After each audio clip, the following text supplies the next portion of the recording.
can you just share some specific examples of election fraud? What are some specific examples that informed this bold decision, this audacious decision, even after the riots, to decertify the results? You must have seen some concrete evidence. Well, Pam, the things that I was not objecting to the election on behalf of was things like Dominion voting machines changing ballots, or these U-Haul trucks pulling up filled with ballots for Joe Biden as president. The thing I was objecting for is things like, like I said, in the state of Wisconsin, particularly in the town of Madison, there was an appointed official in that town who actually went against the will of the state legislature and created ballot drop boxes, which is basically ballot harvesting that was happening in the parks. But this was all litigated. You know that the Trump campaign litigated all of this, more than 60 cases, and they lost. Either the cases were dismissed, the Trump campaign withdrew, or they never brought a case because they didn't have the evidence to back it up. Indeed, I believe specifically, and this is the one that I debated on behalf of on the House floor, in Wisconsin, that was never heard because they dismissed it because of standing. Now, I don't believe that that is concrete enough of a way to say Well, there were 3 Trump appointed. Okay, so you have Wisconsin, but you ended up not actually voting against Wisconsin. It was just Arizona and Pennsylvania because you didn't have the Senate votes. But 3 Trump-appointed judges actually threw out these cases because of merit. It was because of merit. There were 3 Trump-appointed judges out of all of these judges and the more than 60 cases that were tossed out. And you keep talking about Wisconsin. I'm still not hearing any specific examples of fraud. If you would, just tell us, what are the specific examples you saw of fraud? Because when you think of fraud, you think of a vote, you're slipping one past the election official, or a vote was stolen, somehow it didn't count. Did you see that specifically?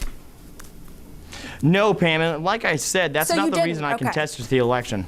Hold on. So you wanted to throw out millions of votes without actually seeing any concrete evidence of fraud? Because that's what you were doing when you were contesting the election. The intent there was throwing out millions of votes. Well, I disagree with you on that point. That was not my intent. My intent was to hold up the Constitution, and setting up ballot drop boxes, which is essentially ballot harvesting in Wisconsin, is unconstitutional because the state legislature said they didn't want that.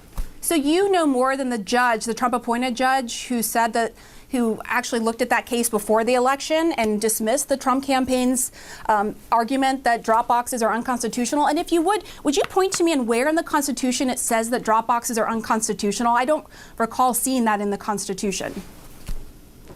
No, so the way that I believe it was unconstitutional is because in Article 1, Section 2, Clause 1 of the Constitution, it states that only state legislatures will mandate the manner in which an election is conducted. Okay. Right. We actually have that on the screen. Go ahead. Excellent. But when you go into the state of Wisconsin, you see that the state legislature actually voted actively against having vote drop boxes there. And then in the town of Madison, they decided to set them up anyways.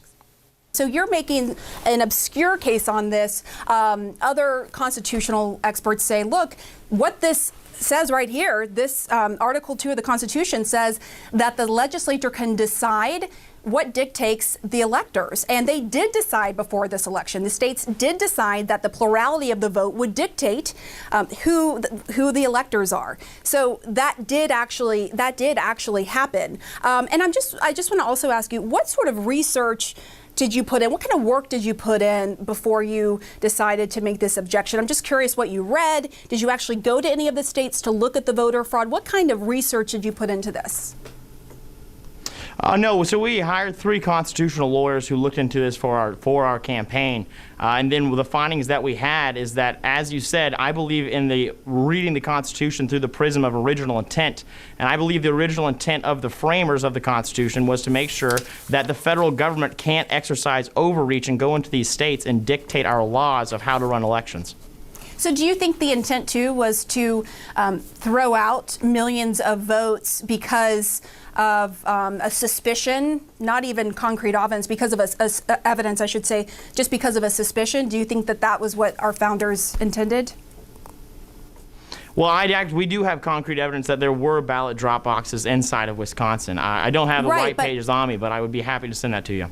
Right, but I'm still curious because I'm still confused on the unconstitutionality of drop boxes because a Trump-appointed judge dismissed that argument before the election. But if you would just answer my question, so you said you had 3 constitutional lawyers. What other work did you put in to actually looking at whether there was fraud in this past election? Because as you know, Congressman, and you knew coming on the show, look, you were spouting some really inflammatory claims after the election and before the January 6th riot, okay? You voted even after the riot to decertify results, millions of votes.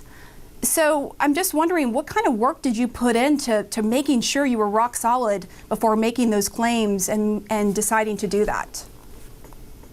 Yes, ma'am. So mainly it was going through having these constitutional lawyers look into the state of Wisconsin, the people that were actually supposed to try the case, and then looking at their evidence. And we presented that to the American people. A significant portion of the American people agreed with it.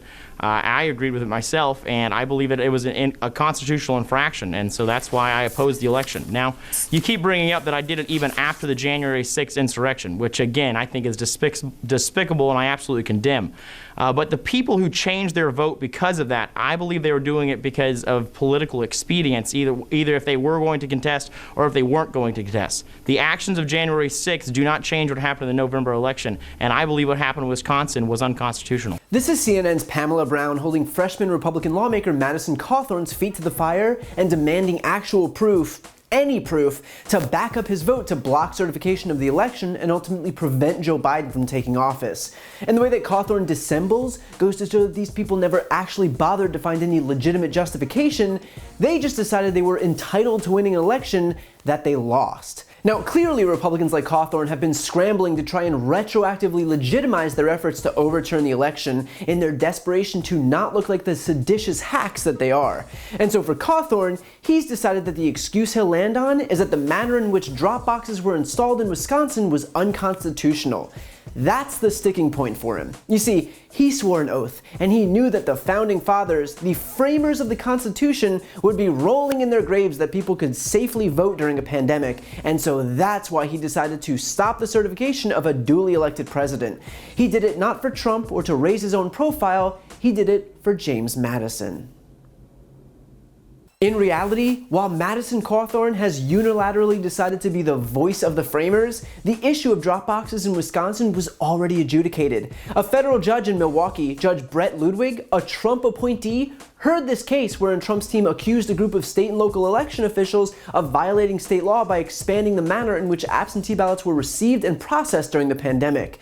And unlike other judges, Ludwig didn't dismiss for lack of standing. He actually decided to hear the case and judge on the merits. He held a day-long hearing on the matter, and yet after actually hearing the case, he had not only dismissed it, but did so with prejudice, meaning Trump wouldn't have been able to refile. He wrote, quote, "This court has allowed the plaintiff the chance to make his case, and he has lost on the merits." And despite Madison Cawthorn unilaterally declaring himself the arbiter of all things legal, the Trump-appointed federal judge said that Wisconsin's election officials had followed state law, and that even though they instituted changes like allowing drop boxes for absentee ballots, the moves were not illegal, and officials used acceptable ways to implement the law.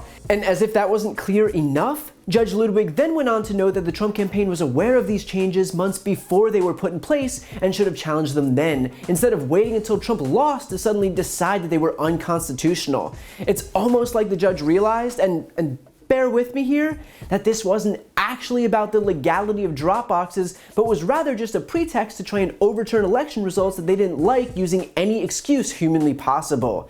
Imagine that.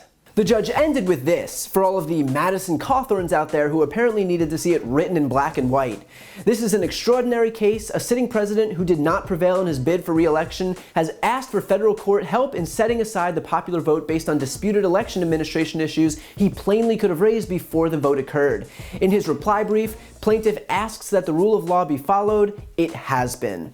But hey, thank goodness we have Madison Cawthorn, who will fight for the Constitution even when the states and the judges apparently all got it wrong. Evidently, he is the lone person in government who's, quote, defending the Constitution. Cawthorn then says that he moved forward with his decision to object to the results because he's a constitutional originalist, and the Constitution states that the federal government can't go into the states and dictate laws, which is why he, as a federal lawmaker, supported disenfranchising millions of voters from 4 states that weren't his. I mean, this is beyond parody. He's not even a representative of any of the states he tried to overturn the election results in, and yet as a federal official, he decided that the citizens of those states shouldn't have a voice, all while making the argument that the federal government shouldn't go into the states and dictate laws.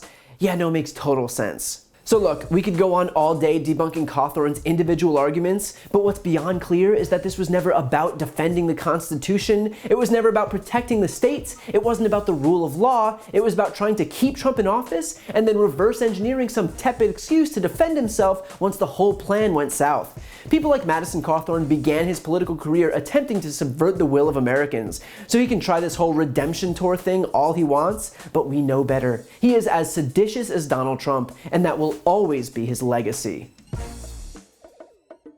While you're here, please check out my podcast, No Lie with Brian Tyler Cohen. I take a deep dive into the top stories of the week, and I also interview major players in the world of politics, like Kamala Harris, Adam Schiff, Nancy Pelosi, Pete Buttigieg, Katie Porter, Al Franken, Cory Booker, Jamie Harrison, Mary Trump, and many more. Again, that's No Lie with Brian Tyler Cohen, available anywhere you listen to podcasts.